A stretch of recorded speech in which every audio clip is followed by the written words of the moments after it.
بكم على قناة مها وسعيد.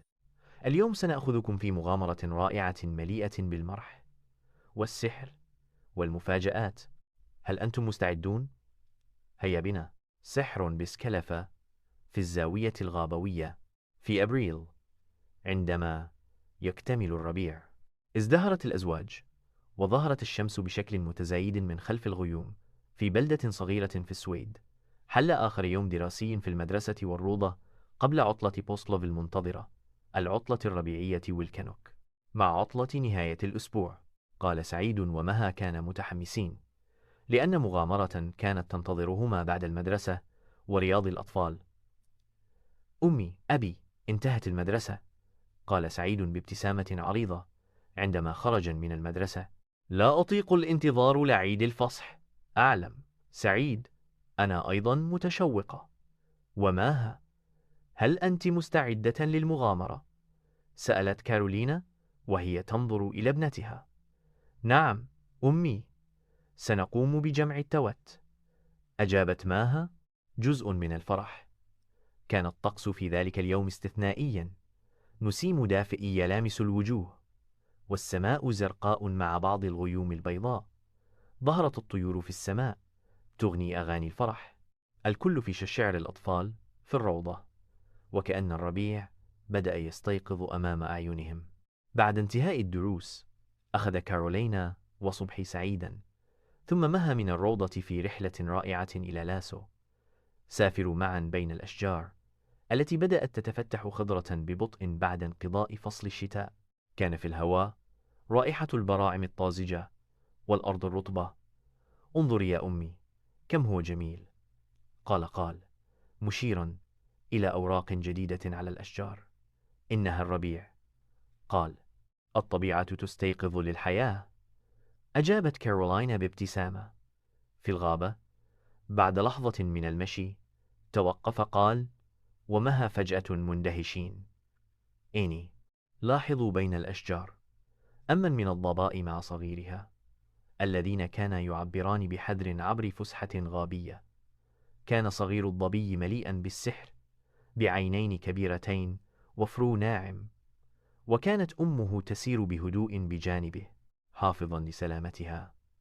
انظروا، إنها غزالة وطفلها، قال مها بعيون مفتوحة على مصراعيها.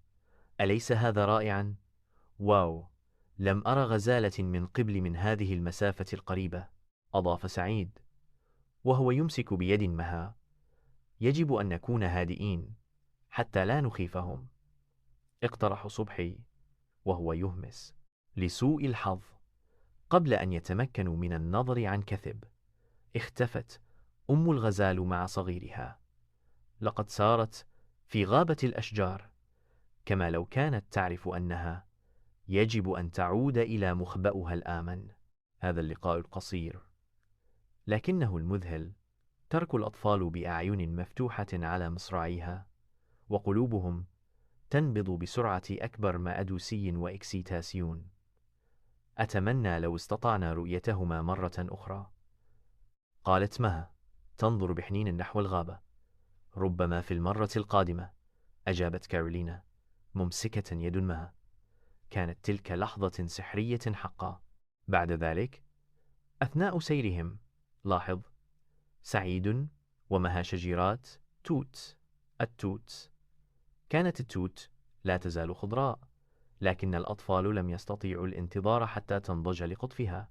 مآمو، تاتوسيو، انظروا، شجيرات التوت، قال سعيد مشيرا إلى الشجيرات التي تنمو. نعم، ولكن تذكروا، التوت يجب أن ينضج بعد، قال صبحي. عندما تصبح جاهزة سنذهب إلى هنا معا لكي نجمعها. سنرعى عليها، أضافت مها بحماس.